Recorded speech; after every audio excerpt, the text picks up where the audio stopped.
you gotta understand about Kendrick. It's very important to him to protect black women. That's why he's never done a song with an abuser confirmed. He's never done a song with anybody that's suspected of abuse.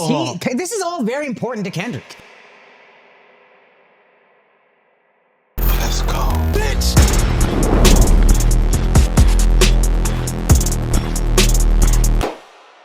Comme vous savez tous, il y a quelques semaines, Kendrick a sorti son nouveau album, GNX. Un album que j'ai beaucoup kiffé d'ailleurs, et j'ai vu que la majorité d'entre vous ont aussi apprécié cet album. Mais voilà, hors le fait que beaucoup de gens ont aimé cet album, et que Kendrick a dit avoir été déçu que Snoop Dogg avait partagé le son Taylor's Made de Drake durant leur beef, c'est que dans cet album, Kendrick diss le comédien Andrew Charles, en disant ça.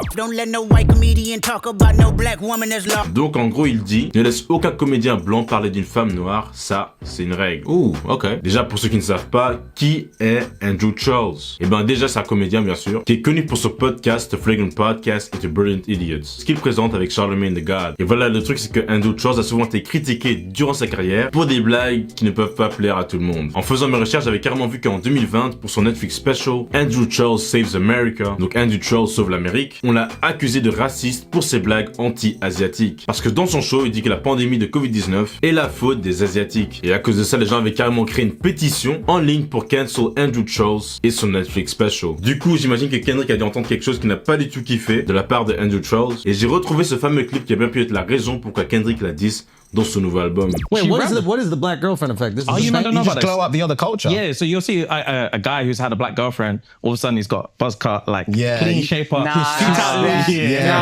up, bro. I like that. Glows the fuck up. They shave their hair because they start losing it. Because they're so stressed being around this black girl complaining about shit all the fucking time. That's why they gotta shave their hair. Nah, bro. White guys with black girlfriends, they grow a beard because there's up. more cushion when they get slapped the fuck out of. That's hilarious. Mais ce qui est intéressant maintenant, c'est que Andrew Charles a répondu à ce diss dans son podcast. Listen, rappers are telling comedians we need to be more respectful to women, so we gotta sit back and reflect. Yeah. Do you know what I mean? They're the most pious group. Listen, nobody has respected women more. Through art. Yes. Than rappers, okay? Absolutely. So I completely understand how a rapper could look at a comedian telling a joke and be like, yo, y'all need to switch that shit up. Yeah. How dare y'all keep saying your wives are annoying? Be more like us and, bitches ain't nothing but hoes and tricks. I beat my bitch with a stick. What? You can lick on the nuts or suck the dick. I beat my bitch with a stick. What? Did you just think of that? That's a real lyric. Là, je sais pas si tu l'as remarqué ou pas, mais oui, il ment pas. Ceci sont les vraies paroles du mentor de Kendrick, Dr. Dre, dans le son Bitches Ain't Shit. Je pense bien que Andrew Charles a fait exprès justement de chanter ce son pour être en mode yo, regarde, même ton mentor là, c'est sûr que lui il respecte les femmes. Andrew Charles parle aussi de cette fameuse ligne et il expose Kendrick. All right, let's see the exact line, okay? Don't let no white comedian talk about no black woman, that's law. Now, technically speaking, if we're going off of grammatic English, Okay.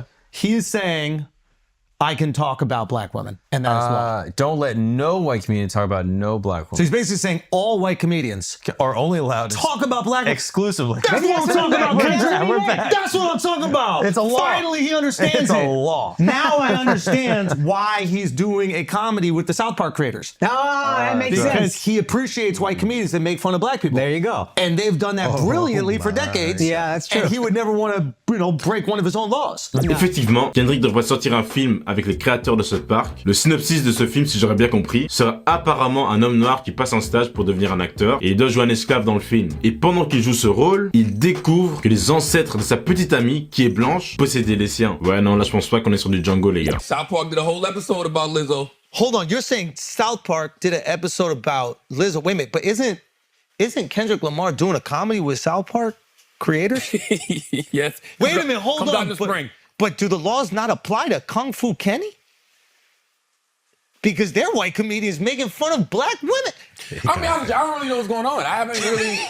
Yo, what's happening in this world? Donc ouais, beaucoup de gens disent que Kendrick est un hypocrite en travaillant avec les créateurs de South Park, qui eux sont connus pour dire ou même faire des dingueries. Je ne sais pas pour toi, mais moi je me souviens encore très bien que quand j'étais petit, j'étais interdit, mais vraiment interdit les gars, de regarder ce show. Il y avait tellement de trucs que mes parents disaient juste en mode nah, you ain't watching that shit. Et là t'as aussi plusieurs trucs qui sont en train de ressortir à son sujet. Le fait qu'il a co-signé Lefty Gunplay dans son dernier album, c'est bien le son, il y a le fameux Et en gros, Lefty Gunplay avait ouvertement dit qu'il n'aimerait pas que sa fille puisse sortir avec un Renoir. Après bon, il a quand même essayé de se rattraper chez DJ Vlad sur ce qu'il avait dit. À moi ça me dérange pas, mais j'ai juste une préférence. You said that you will let your daughter date a black guy. Yes, sir. My baby girl's happy with an Asian, with a white, with a black guy. I'm not gonna beat her down for it. That's cool. But my preference would be that she be with a man of my skin color. Am I wrong for that? Kendrick a aussi d'ailleurs été critiqué pour avoir laissé des Mexicains dire le N-word dans son album, or qu'il disait à Drake de ne pas le dire. Alors oui, je sais qu'à New York, les Latinos peuvent le dire, hein. Et à LA aussi, pas partout je pense, si je dis pas de bêtises. Corrigez-moi dans les commentaires. Mais je sais que voilà, ces deux communautés vivent et ont grandi ensemble. C'est accepté là-bas en tout cas. Et il y a aussi l'histoire qui est ressortie que Kendrick aurait menacé Spotify de retirer sa musique après qu'ils avaient banni la musique de X et un certain R. Kelly de leur playlist officielle. Tout ça à cause de leur contenu et comportement haineux en 2018. Et Kendrick en gros est en mode ah, c'est comme ça, moi aussi, je me barre. Encore une chose, j'arrête et je me barre. Are you saying that Kendrick Lamar put it on wax that he is protecting black women from white comedians' jokes, but not the kidnapping, molestation, and Oh yeah. of R. Kelly? And actually, in reality, he would take his own music off Spotify to protect R. Kelly? Yeah. Someone who's kidnapped, A sexual molested, predator. Yeah.